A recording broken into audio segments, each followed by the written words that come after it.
வணக்கம். இன்றைக்கி நம்ம பார்க்க போகிற சமையல் ஒரு அருமையான வயிற்று புண்ணு ஆற்றுற மாதிரி தேங்காய் பால் கசகசா குழம்பு எப்படி செய்யலாங்கிறது பார்க்கலாம். இது இட்லி, தோசை, சப்பாத்தி, சாதம் எல்லாத்துக்குமே சூப்பராக இருக்கும். இந்த ஒரு குழம்பு வச்சிட்டிங்கன்னா காலையில் இந்த குழம்பு வச்சிங்கன்னா எல்லாத்துக்குமே எடுத்துக்கலாம். மத்தியானத்துக்கு எடுத்துக்கலாம், டிஃபனுக்கும் எடுத்துக்கலாம்.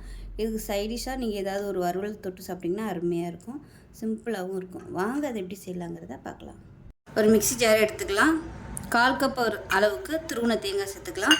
இது கூட ஒரு டேபிள் ஸ்பூன் சோம்பு. இது சோம்போட ஃப்ளேவர் தான் நல்லாயிருக்கும். அதிகமாக சேர்த்திங்கன்னா 1 டீஸ்பூன் போல் கசகசா. இப்போ இது எல்லாத்தையும் கொஞ்சமாக தண்ணி ஊற்றி நல்லா நைஸாக அரைச்சிக்கலாம். இப்போ நமக்கு தேங்காய் பேஸ்ட்டும் ரெடியாக இருக்குது. நல்லா வலுவலுன்னு அரைச்சிக்கணும். தனியாக இருக்கட்டும். இப்போ ஒரு குக்கர் எடுத்துக்கலாம். தேவையான அளவுக்கு எண்ணெய் சேர்த்துக்கலாம். எண்ணெய் சூடாயிருச்சு. ஒரு 3 துண்டு பட்டை, 3 கிராம்பு, கொஞ்சமாக கல்பாசி சேர்த்துக்கலாம். இது கூடவே 1 டீஸ்பூன் போல் சோம்பு சேர்த்துக்கலாம்.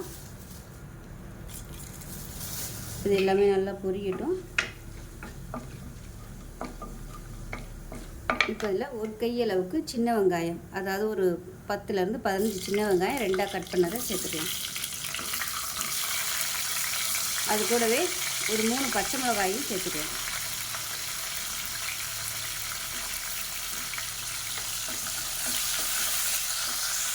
இப்போ இதில் கொஞ்சமாக கருவேப்பிலை, ஒரு 5 பல் பூண்டு தட்டி வச்சுருக்கேன், அதையும் சேர்த்துக்கலாம்.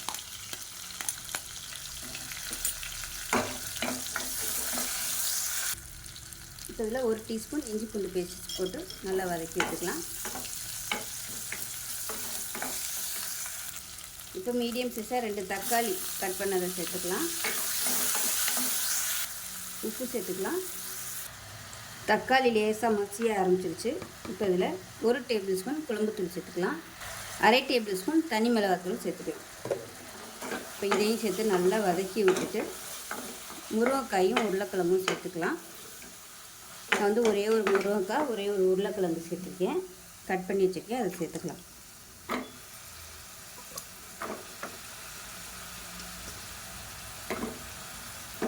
இப்போ இதையும் சேர்த்து வதக்கி விட்டுக்கலாம். முருங்கைக்காய் உருளைக்கிழங்கு சேர்த்து வதக்கியாச்சு. அப்புறம் அரைச்சி வச்சுருக்க தேங்காய் பேஸ்ட்டை சேர்த்துக்கலாம். சேர்த்துட்டு கொஞ்சமாக தண்ணி சேர்த்துக்கலாம். அதாவது குழம்புக்கு தேவையான அளவு தண்ணி சேர்த்துக்கலாம்.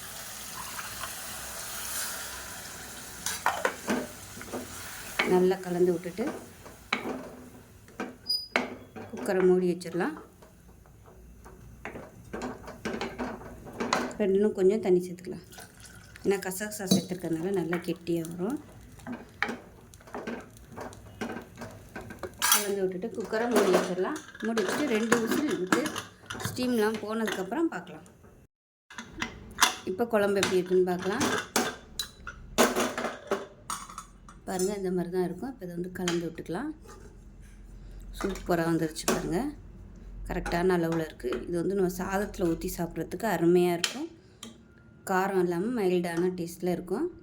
ஸோ இதே மாதிரியே செஞ்சு பாருங்கள். இது இட்லி, தோசை, சப்பாத்தி எல்லாத்துக்குமே இந்த குழம்பு தொட்டுக்கலாம். இந்த கசகசா தேங்காய் குழம்பு செஞ்சு பாருங்கள். செஞ்சு பார்த்துட்டு எப்படி வந்துச்சுங்கிறத சொல்லுங்கள். வீடியோ பிடிச்சின்னா லைக் பண்ணுங்கள், கமெண்ட் பண்ணுங்கள், சேனலை சப்ஸ்கிரைப் பண்ணுங்கள், பக்கத்தில் பெல் பட்டனையும் ப்ரெஸ் பண்ணுங்கள். நன்றி.